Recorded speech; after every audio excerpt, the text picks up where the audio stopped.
Hey there, welcome back to some Elden Ring. Doing our lore playthrough, right? Taking our time with everything. And we just finished doing stuff with Rykard, whole Volcano Manor and everything like that.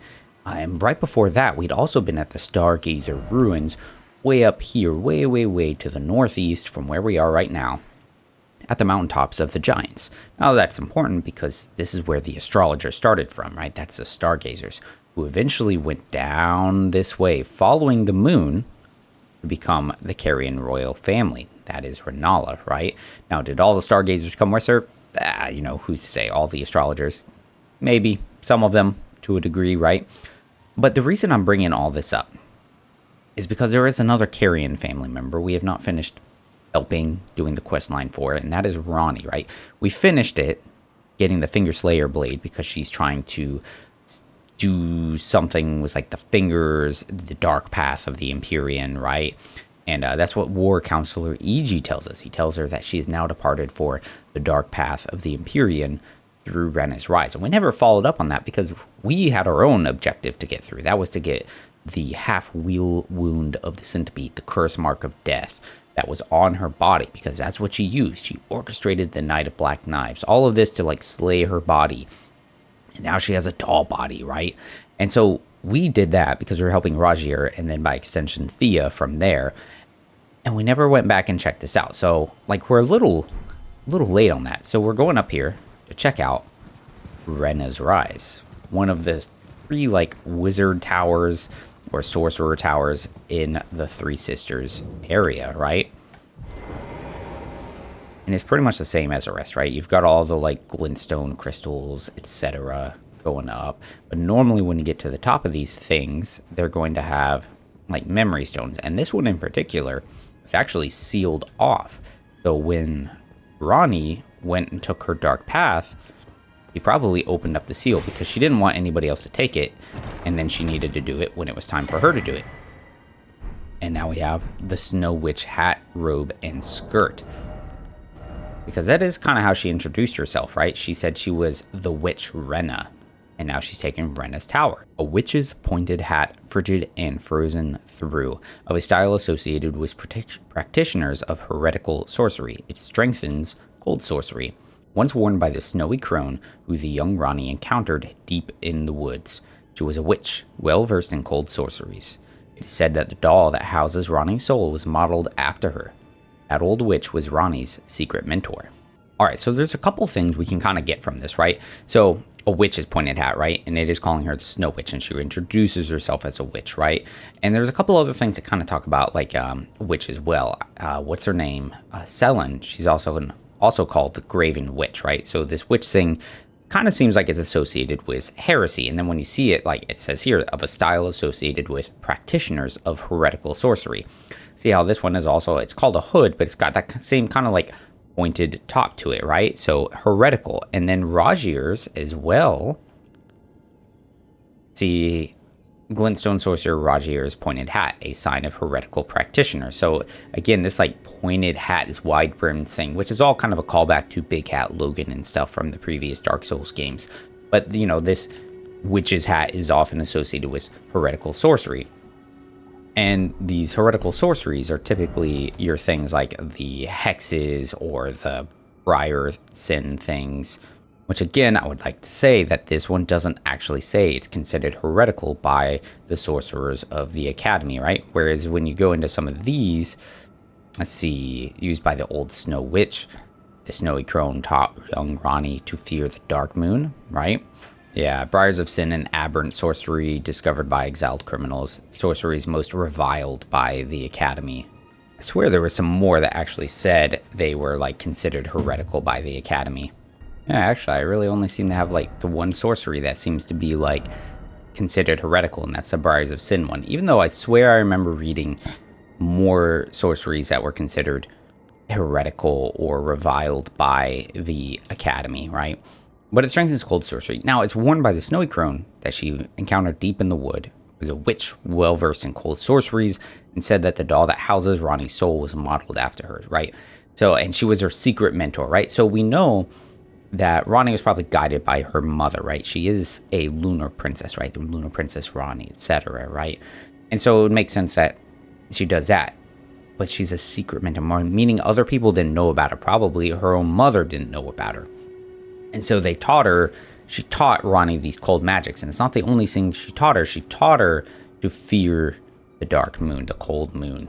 To fear the dark moon as she imparted her cold sorcery. So she didn't, obviously be afraid of it. So what's different about that dark moon as opposed to, the full moon of Renala and stuff? Like, what is different about it? Is there some sinister nature to it? But another interesting thing, too, is the doll that she's wearing, or that she uses, that houses her, is modeled after this snow crone. Now, one thought I might have had about this snowy crone, found deep in the woods, teaches snow magic. Who else uses a bunch of snow and ice stuff? And that would be the Zamor, right?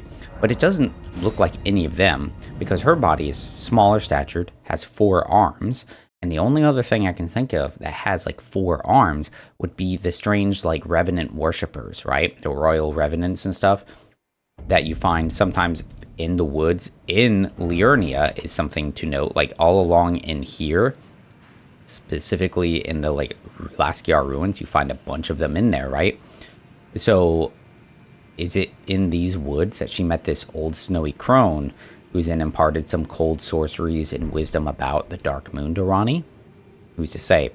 But this sending gate at the top of the Renna's Rise has brought us to another section deep underground. And see, it's still under Liurnia, just a little bit further south, and it is the Ainsel River.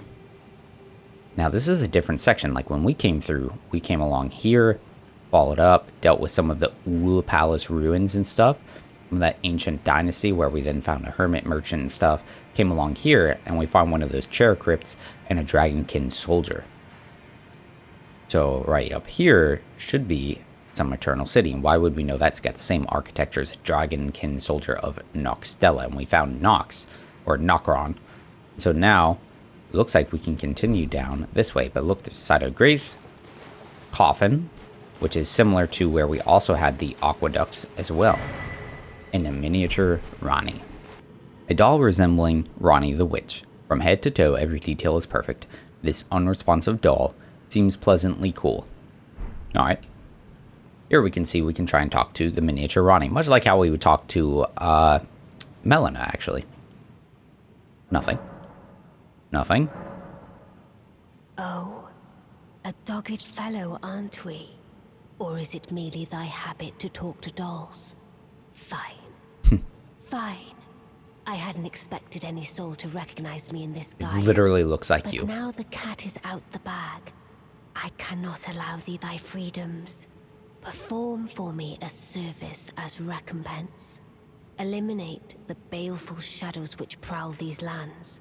The name of Ranni the Witch is already sullied by thee. I will not brook disobedience in this matter.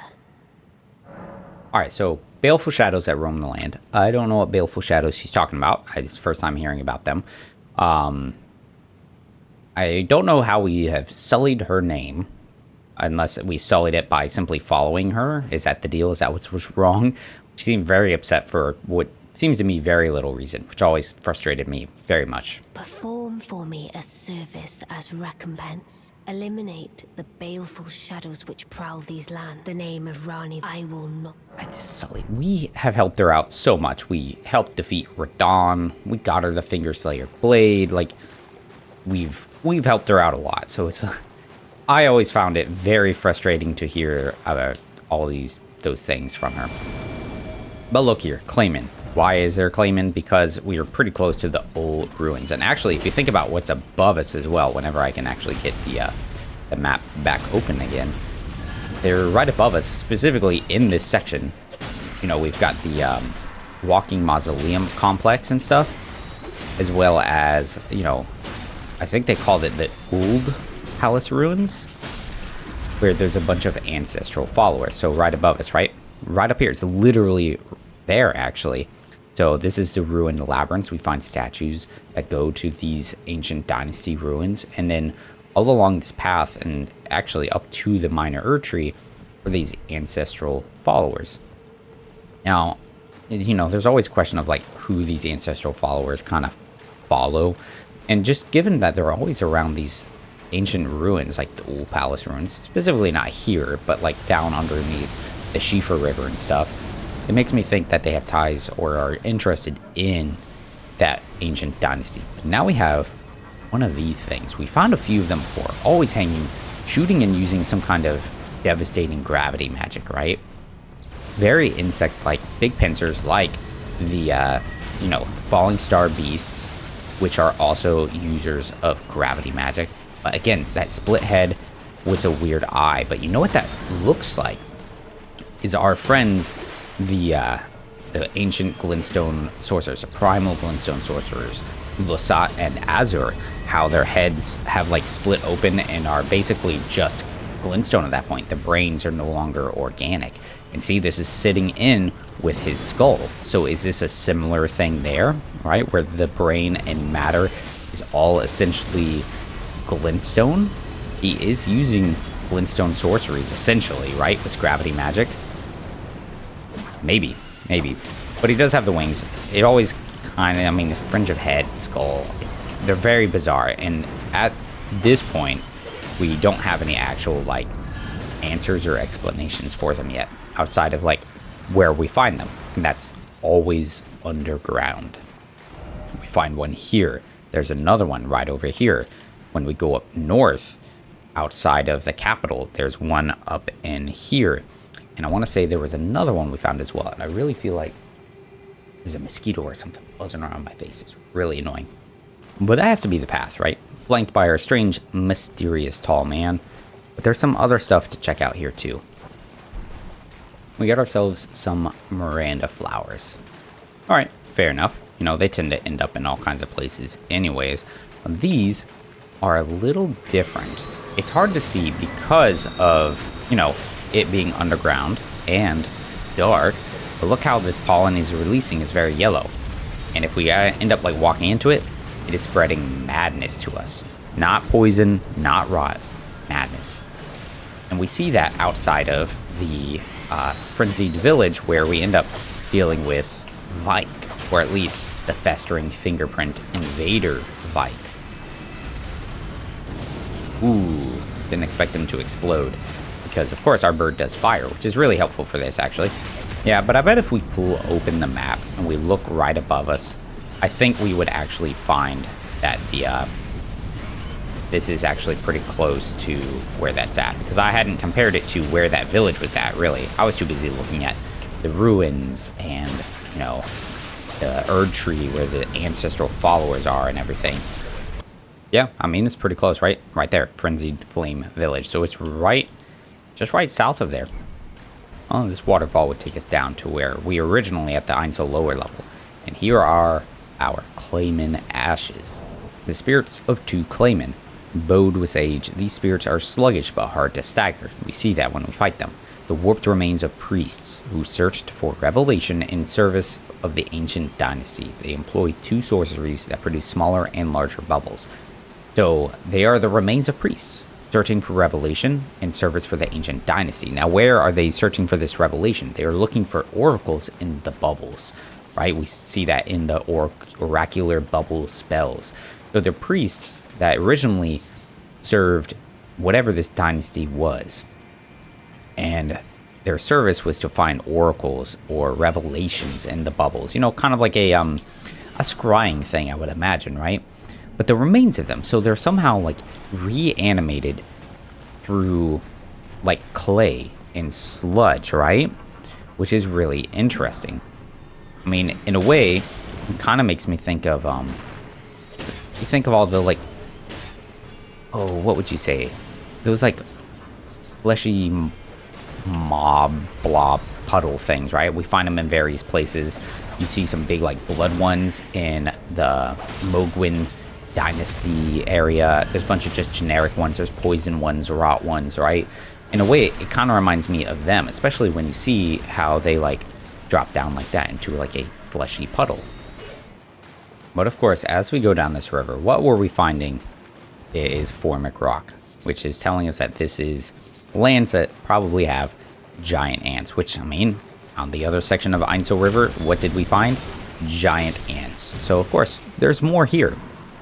So interesting to me that there's so many coffins down here. Like, why are there so many coffins? And then you got all these eggs and stuff hanging from the ceiling and whatnot. There's some more of the flying ants. We've got golden runes. Oh, we've got the giant head shield ants. What is interesting, right? When you look at it, right, you can see the big old stingers on the end, right? And that's what the rapier we're using right now, right? That blood, well, it's a blood-infused one. It's an ant spur rapier, spur of a giant ant, which has been fashioned into a rapier. It drips with scarlet rot. But see, when these guys grab you, they have a grab animation, and then they pincer and stab you, right? It doesn't actually inflict scarlet rot, which is really interesting. Like, why does this one drip with scarlet rot? Is this just simply a special one that's been infused, or what exactly?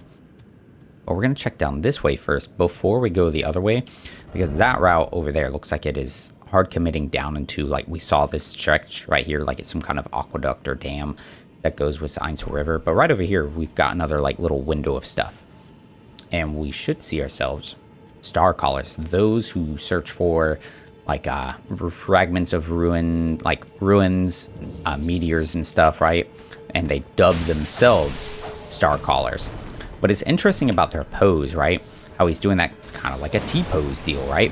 What is that like? That Golden Order stuff, right? Where they do, like, you see poses of Radigan in the statues. You see, like, we've got Inner Order, Outer Order. They do very similar things.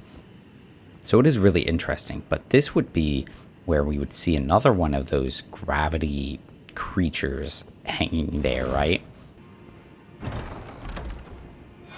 Wing of Estelle. Okay.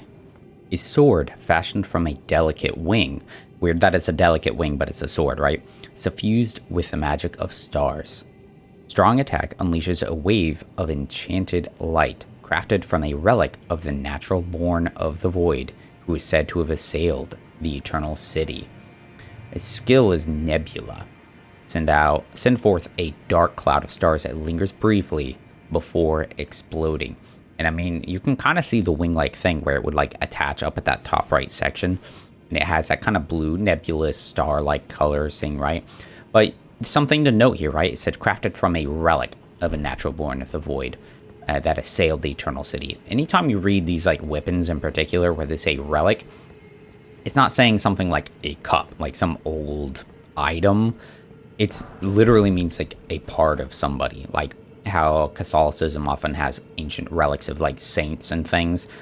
Same thing here. So this came from a creature and was crafted into a sword. And I also find it interesting that its ability, the, like, nebula, how it sets out a dark cloud of stars that lingers and then explodes, which makes me think of the primeval sorceries. How Comet Azor, he saw darkness. And then, like here, right, the stars of ruin, he saw the final moments of a great star cluster, right? So to me, like, it sounds the same, right? Like, they're kind of seeing these, like, stars and clusters, and then what do? They explode. They die out. They wink out. And there it is. And then speaking of, look up there. Looks like the starry sky. This is making me have some other thoughts about the whole Eternal City. But these Eternal Cities were assailed by some natural born of the void. When you think about that, like, a natural born of the void, there's another spell we have that is Eternal Darkness. We got it from Celia, right? Way, like, in a jail cell. Forbidden sorcery of Celia, Town of Sorcery, which had very strong ties with Nokstella underneath it, right? A space of darkness that draws in sorceries and incantations. Void, right? Originally a lost sorcery of the Eternal City, the despair that brought about its ruin made manifest. So, this eternal darkness was maybe this despair that brought about the ruin. And what do we have? The wing of something that was a natural born of the void. Nokstella, Eternal City. Very cool looking, right? This is a super awesome view. And in some ways, the most complete look we've had at, like, an Eternal City, right? Oh my god. If I could have whatever is touching my face to stop, that would be fantastic. What other Eternal Cities do we have, right? So right here is Nokstella, Eternal City. Over here, we've got ourselves Night Sacred Ground, or Nokron, the Eternal City. And I mean, we see the ruins here, and it's kind of like how we get up and around here, where we fight the Mimic here, and then eventually reach up here onto the Hallowhorn grounds, right? The thing about it is, though, like, a bunch of these buildings are like sideways. Like, we see big stretches of the buildings, but they're like sunken in and like dilapidated. And then up here, like when you get into the Shifra Aqueduct, which is another thing from Nokron, you get up here and you get this aqueduct for Shifra River, which is a part of the Nokron, right? This is all kind of supposed to be Nokron here. But even that is like, I guess that functions, but it's not like in good repair. And really, over the stretch of this, like this Night Sacred Ground right here, where we end up seeing like the chair coffin and stuff up at this spot, that's where it's the only place we really find any number of like Night Maidens, Nox people, right? And then of course we've got our third nameless Eternal City, and this one is probably potentially like the worst for wear, maybe. Like all the ruins are about like sunken in, kind of. I mean, it's weird. It's definitely not doing well. But looking at this one, like, look how there's like actual stairs and walkways we can still go on and stuff. And then if you actually look in, like, look right away, look there. There's a Night Maiden. We can tell it from the headdress. Look at that ant. See what's on top?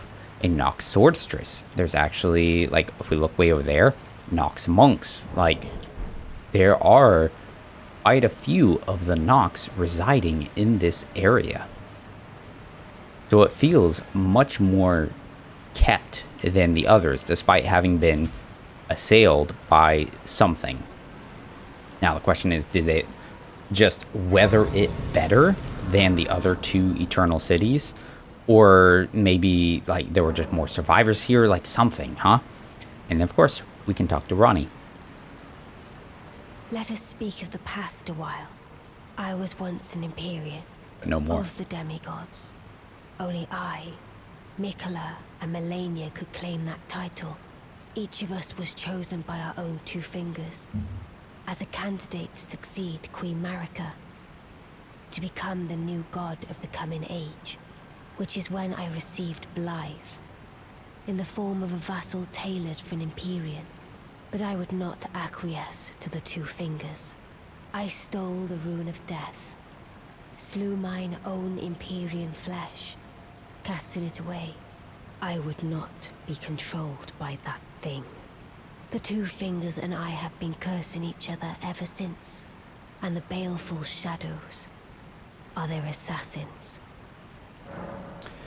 Alright, so now we get some answers. Baleful Shadows are the assassins of the two fingers that are trying to get rid of Ranni. Because Ranni is an Empyrean, or was really, because she slew her flesh. So I guess that maybe removes that connection that would make her an Empyrean. Like, it's tied physically, but not necessarily through the soul or spiritually, right? So the purpose of an Empyrean, as she's selected by this two fingers, which I guess the question is, like, is she an Empyrean because she was chosen by a two finger, or was she an Empyrean and that's why she was chosen by the two finger? She should be like a potential candidate to replace Marika, and we kind of know that from some other things that speak about the Empyreans and new ages and things like that. And I mean, we have here the age of the Erd Tree. Well, the Erd Tree is like dead or dying, broken and withered, right? So there should be a new age.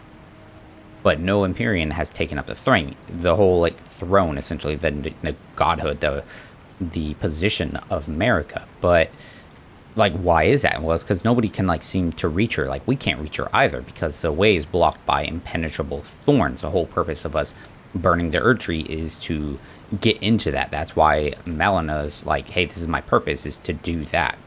And so, like, you know, we've got some inhibitors here. But why didn't she want to do it? I guess she just didn't, because like the two fingers are vassals of the greater will. And so she doesn't want to serve them. Because at the end of the day, if they're still just essentially a chosen candidate or servant of this other thing, that means they kind of don't have their own free will, you know? Like you do, but at the end of the day, maybe you're ultimately just doing what they're asking you to do. So And that's probably why she did it, right? She wanted to make her own decisions as far as like the new ages or anything like that. Look at that. Look at her riding the ant. Now, interesting thing to note with that ant. See how it has purple eyes? That is something that happens whenever you use the enchanting bewitching branch that Miquella crafts, right? Using unalloyed gold and the like. And if you actually manage to like dismount the Nox from the ants will attack the Nox riders. So the ants don't necessarily want to be mounts. Like, they're basically just being forced to do it. And I did think it was kind of interesting, right? So speaking of, you know, the whole like them using like a bewitching branch in order to you know, charm the ants to be mounts. If you look at all their robes and stuff, right? See like the cloaks that they have on there, the capes, it's just like very nice, like white with gold. And what is that like? It's like Miquella's colors, actually, because you see it with Needle Knight Lita. If you do the DLC, it's the same type of style, right? But of course, the actual symbol that's like on their back and stuff is not the same as like what is seen associated with Miquella. But I do find the coloration being the same kind of interesting. All right, so going up these stairs, we actually skipped a section right here. If we went immediately there would be some stairs that take us up and along here. There's a set of steps right here that we can kind of check out. Another Nox Swordstress. And we're getting fired at by all these like little mimic tier blobs, right? Which we know they kind of originate in the Eternal Cities because of, you know, just the text from various other items. We got ourselves some Nox Greaves now. An item.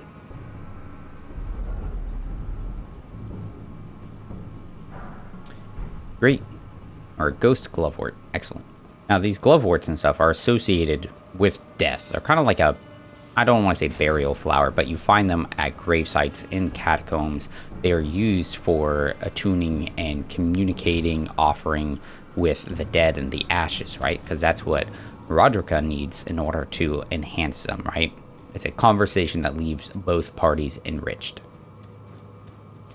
Now, I'd also like to note, like, see how the flame there that's in all the torches, like anytime we get into the Eternal Cities, this is a flame that we see, which is, ooh, do I not have it on me right now? We're gonna go get that on, right?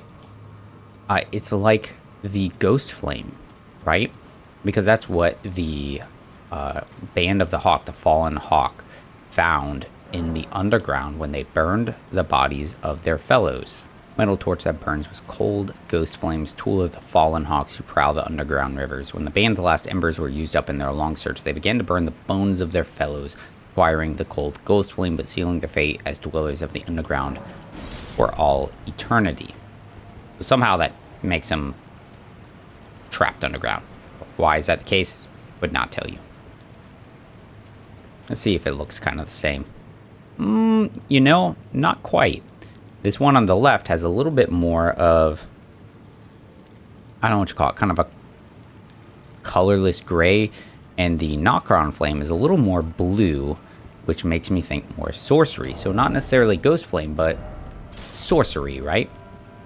Which would make sense. They seem to have some pretty strong ties with sorceries because of, you know, their associations with Celia, possibly the you know, academies of Raya Lucaria and stuff, the Carrion family.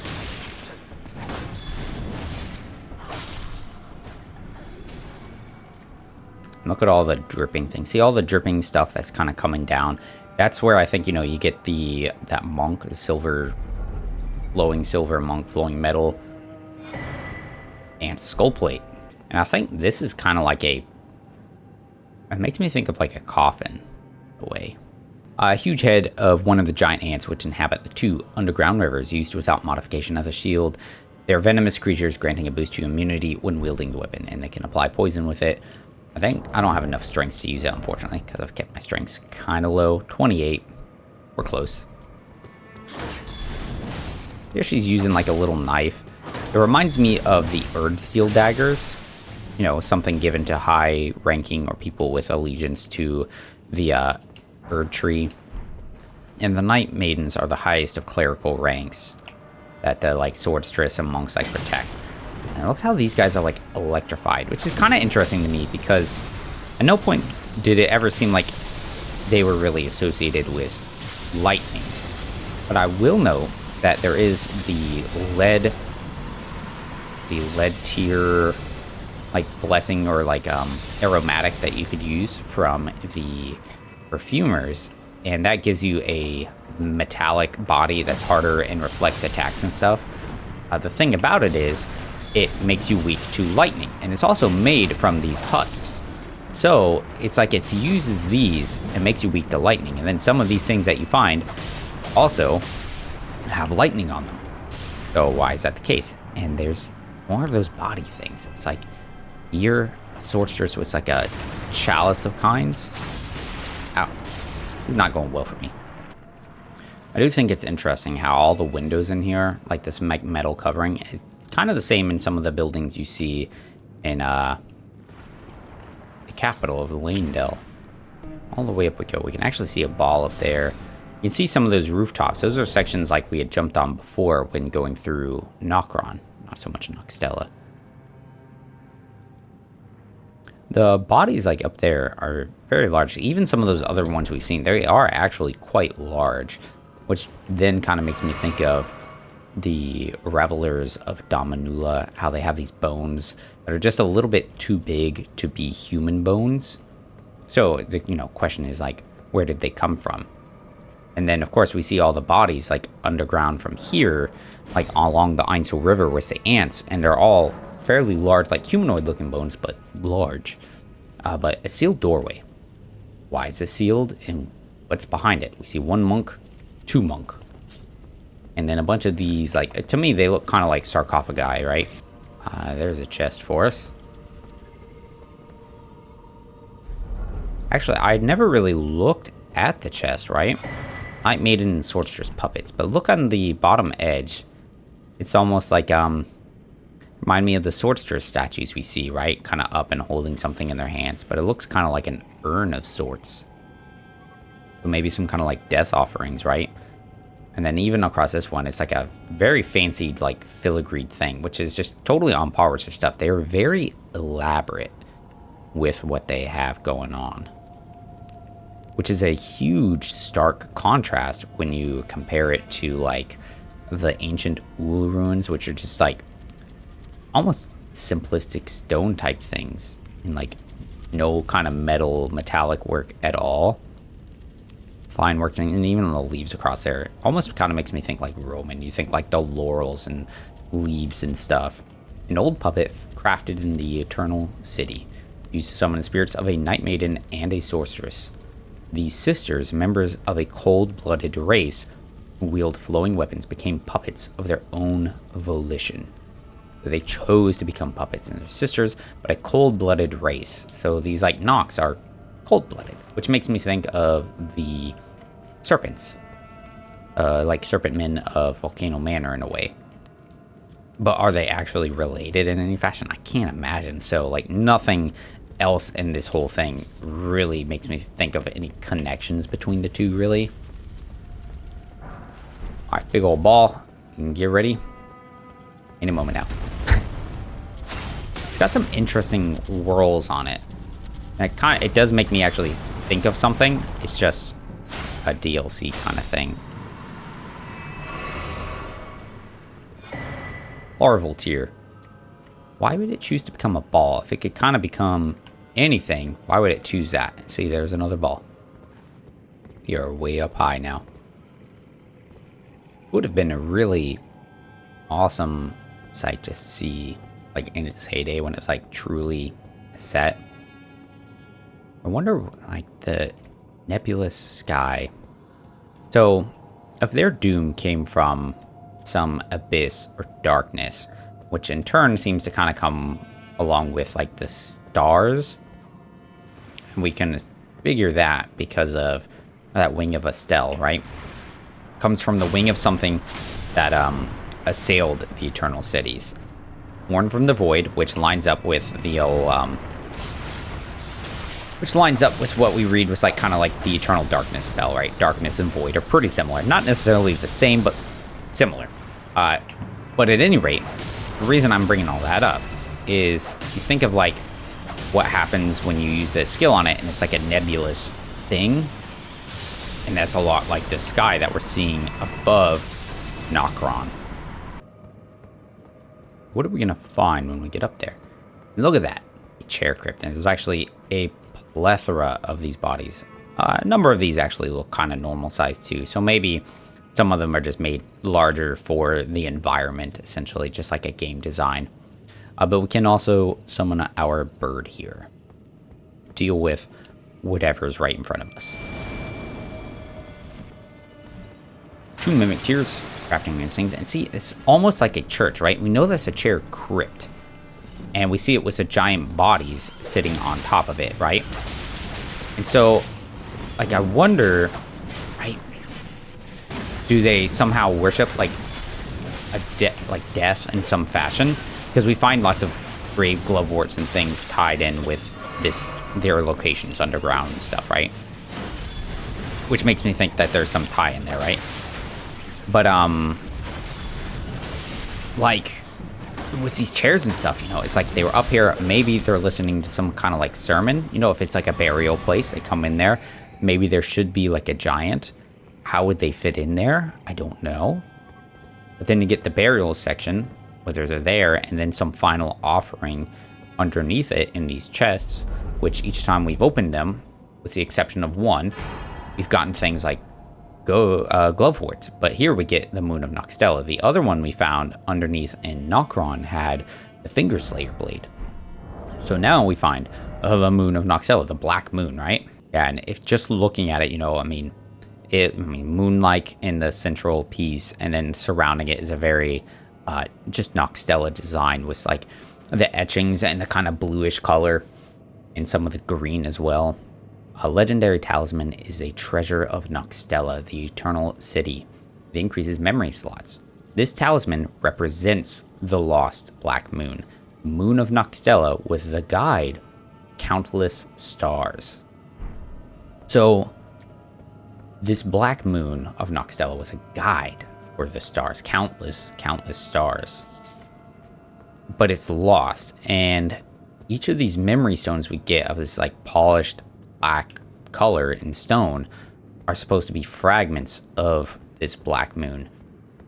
So I wonder, right, like, is it, like, was it destroyed by this assailment when they ired the Greater Will? So, like, that's why they were banished underground. You have this thing that assailed this Eternal City, and who did they anger? The Greater Will, and they also had the Finger Slayer blade. So maybe in making this Finger Slayer blade, which was a relic of a, the relic of a god, meaning a piece of one, when they crafted that, did it anger the Greater Will, which then banished them underground, and they were assailed by some creature born of the Void, natural born of the Void. But it's so interesting because you got these like falling stars and all the star things, and the Black Moon was the guide for countless stars. So what really would have turned them against that? Because I'm associating a lot of these other things with the stars. So why did they like turn against it? What did the Greater Will want that they didn't want? Now, something else that's interesting about this place, as we got down from where we, dealt with a ball thing and stuff up here, and we had that whole chair crypt, we come back along here on this section of river, because we could have followed it up here and then taken an elevator right here, but we're working back this way now. But right up here on the left, we see ourselves some of those, like, snail snakes, whatever you want to call them, right? But it's interesting to me, like, why are they here? The only other place that I've really seen any like that would be at Volcano Manor, which would make sense because there's, snakes, right? But why here? And it's just weird to me that I'm, like, seeing this here, right? After we kind of talk about with the puppet pieces for the Nox sisters, how they're a race of cold-blooded people. And then what do we find? Snakes. Typically a cold-blooded creature, right? So it's interesting to me that that's what you find here. Is it actually a connection to make? I don't know. I don't really think so. But at the same time, I don't know why else. Like, why else would you find them here? Alright, but there's an elevator up here. And of course, here is our gatekeeper statue guy. Our dude of bridges and elevators. Whoever he is. Taking us way, way down. Really. So it looks like if we remember way back when we were by this chair crypt was actual giant guy in there. We could see it actually did go way down that waterfall. So we are, of course, at that section now. And if you look up, there's the chair crypt. Perfect. And some more from Ranni. Even when I turned my back upon the two fingers, Blaidd remained my loyal ally. Though he was created a vassal for an Empyrean, he was a colossal failure on the part of the two fingers. Blaidd and E.G. both. Art willing to give too much to me, yet they both understand what lieth beyond the dark path, that I must betray everything and rid the world of what came before. Okay. Should I add thee to the list? Another one. Kind of heart. As kind of heart as they. This form hath loosened my tongue. I've let slip too much. Forget what thou'st heard. Forget. I've Okay. let forget what thou'st. Yeah, because like even E.G. had talked about Blaidd at one point. Because what happened to Blaidd? He was trapped in the jail by E.G. And why did he do it? He said he's like, oh, he basically can't be trusted. He was given to Lady Ranni, their family, by the two fingers and such. And he would betray her. You know, he wouldn't have any choice. They would control him, right? But really, up until that point, he's been very devout and loyal to them. Greetings, my friend. Talk. Lady Ranni, along the dark. Now Lady Ranni is in your hands. I pray that you serve her well. We've done it. I mean, we're serving well. Eggs from the ants, or like whatever they are always super disturbing to me. They're just like kind of glistening, like almost like pustuley tumor looking growths on the wall. Look what's flying around. They're little insects. You can see it. Before, I'd always thought they're just like sort of floating boats, you know, like gold, but you can actually see the wings flapping. So why would you see all these little buzzing insects? Well, what's right underneath our feet? Bodies. So they're flying about, consuming flesh and death, and we have basilisks here. And we need to consider something else that we've seen is actually somewhat close to our location. Way back when we were going through the Ainsel River originally, there was a sort of side path on the river. Right over, I think it was right here. Might have been up here, don't remember. But we looked out on a giant lake of rot. And you can start to see a little bit of some kind of a red hue. And a giant figure coming out. Look at the red mist everywhere. And you can see the Shadow, gross. Thou art the last. Tell the two fingers that Ranni the witch cometh to rend thy flesh with a fateful wound, ne'er to heal. Backstab. Alright, I wanted to get my concoction. I should have used it earlier, my physic. Because we got deflecting tear on there. I was hoping to not get knocked.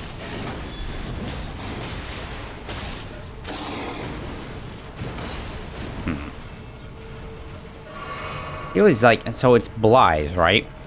But look how the sword has got like a sort of black flame on it. Oof, that hurt a lot. Nice. It does cling to us. See how it like latches onto us and burns away? It's a lot like the black flame that the god skins are using. But the thing is, it doesn't actually like, well, I mean, it does the same thing, but it's not a black flame. See, it's got like a red color, which is weird. And the only other thing that does something like that would be the black knives. 'Twas more of a challenge than I envisioned. Now I can finally stand before them. This is farewell, my dear. Tell Blaidd and E.G. I love them. Discarded palace key. Yeah, so it's interesting to me that like this like red-black shadow thing is using a red-black flames. And I mean the shade coloration of it is all very much like an invader, and that's kind of how he acted there, right? It popped up and tried to kill us because we had Ranni, right? Sent by the two fingers that supposedly selected Ranni. I say supposedly, they selected Ranni, right? But the flames are a lot like the ones that the black knives use, except the black knives ones also cut away our maximum HP. And this one is like weakened, right? It does a similar effect, maybe because it's like a shadow, it doesn't do the full power. And so it's a lot like simply the black flame as it's in its weakened state with the apostles, potentially, right? But yeah, see how we have come upon the Lake of Rot, somewhere out here, which is almost right underneath the Academy of Raya Lucaria. What is interesting that it's there. I don't know that that necessarily means anything. I wonder if it's simply a coincidence of like how the map layout was like going, where like as they were designing the world, you know, they were like, all right, we want an eternal city kind of in here, like close to and connected to Raya Lucaria and the Carrion family, and then we know there's going to be a Lake of Rot thing associated with it for some reason. And so just by virtue of like how the map went, it happens to fall under it. Or is there actually some significance in the location of this Lake of Rot? And it's really cool too, because you can see it, like, look at that. It's like a full-on dam that's like holding in this lake. And what did like the eternal cities tend to have a lot of, right? The like aqueducts, dams, wells, the rivers, because they're on the rivers. And so these rivers and waterfalls are all flowing down and drop down into this, and now it doesn't go anywhere. So did they funnel it all down here to like trap it and encase it, and it's got stone to like block it off, which is sort of interesting too when you think about something with EG and the Redmanes, because EG did some blacksmithing for them. What's his name? Jaren tells us about a little bit how the blades he all forged were all blunt as a stone, but they weren't corroded by the rot. So it seemed like the Scarlet Rot could, you know, corrode away even metal, but the stone seems like it's somehow sturdy enough to be okay. Like that one isn't quite destroyed. But let's go see what EG has to say, since, you know, she said give them her love, right? Lady Ranni, along now, lady. I pray that. Okay, nothing else to say. All right. Well, maybe we can talk to Blaidd. So we know Blaidd is like trapped way down here, but hey, you know, we can at least maybe give him the good news. I wonder if at this point, like, could we let him go? Is it safe? Because she's left. If we look at the doll, now like empty and devoid of any like life. Yep, chillness is gone. Feeling now like an empty husk. There's no response. In addition to that, we also got the palace key, right? And you can see it's got the Carrion sigil at the top with the crossed sword and staff, discarded by Lunar Princess Ranni alongside her very flesh. So we didn't find it by her flesh though, so she must have gone back and collected it. Opens treasure chest passed down to Carrion princesses. It is said to be found in the Grand Library of Raya Lucaria with her mother Renna. Okay, so we can find it there. I don't understand. Why would EG do this? I could never intend harm to it. Alright, so I mean we could let him out now. Might be safe for now, right, to not do it. But here's the chest. We'd seen it way back when too. Couldn't open it. Dark Moon Ring. Key item though. Not something we can wear. Ring depicting a leaden full moon. And actually, yeah, it does share, you know, kind of a similarity to the the full moon or dark moon of Nokstella, the talisman. But this one, it reminds me of an eye with that like kind of like crack in the center, right? Symbolic of a cold oath. The ring is supposed to be given by Luna Princess Ranni to her consort. Ranni is an Empyrean, meaning her consort would by rights earn the title of Lord. A warning is engraved within. Whoever thou mayst be, take not the ring from this place. The solitude beyond the night is better mine alone. So yeah, a warning saying like, hey, don't become my consort or lord. It's better that I'm off on my own doing this thing, this night, this path, dark path that's beyond the night. A leaden full moon. That's supposed to be the dark full moon?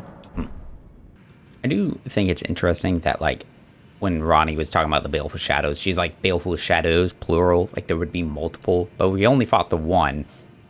I wonder if it was supposed to be like a, something else they considered adding, like there would be multiple of these like shadows throughout the lands that we'd have to like defeat or would be a threat to us, and they just didn't add it. You know, kind of curious. But that's, I think, where we're going to cut it, because otherwise, like, we can keep going, because there's obviously further to go here. Like, it led us here. There's somewhere further for us to move along and do things. Like, we can see all the ruins stretched out into the distance. Like, the path does not end here. So, we'll have to continue it in the next one. Some interesting stuff was Ranni. And another, like, sort of implication with it all, right, is the idea that, like, there were 3 Empyreans of the demigods that were still there, right? Because, like, supposedly it seems like others had died, hence why there are godskin apostles that have skins. But you have Ranni, Malenia, and Miquella. Those are the 3 demigods, and each of them were chosen, selected by their own 2 fingers to become new gods of a new age, a new order, much like America. America replaced some old age and created an order of the Erd Tree, and then after, it seemed like kind of after, right, you have the Erd Tree, and then the age of the Erd Tree, the Golden Order. So they're 2 subtly distinct things, right?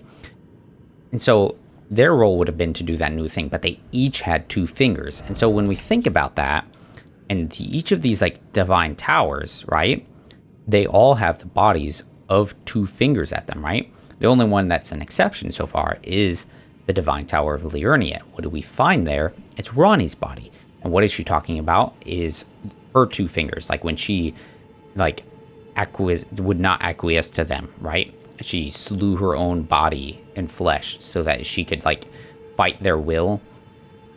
They've been cursing each other ever since. So they still exist. Their body's not there. So then you think of, like, Malenia Miquella, right? Now, which Divine Tower is theirs? There's one here, West Altus, but that's where Rykard's was at. And it has 2 fingers there. But he's not an Empyrean, right? So he doesn't have one. So we've got one body of a 2-finger here, a second one, and a third one right here. And then we've got this one way out here that we haven't been up to, right? And in addition to that, inside of the round table hold are some 2 fingers, right? So who are all these other 2 fingers belonging to?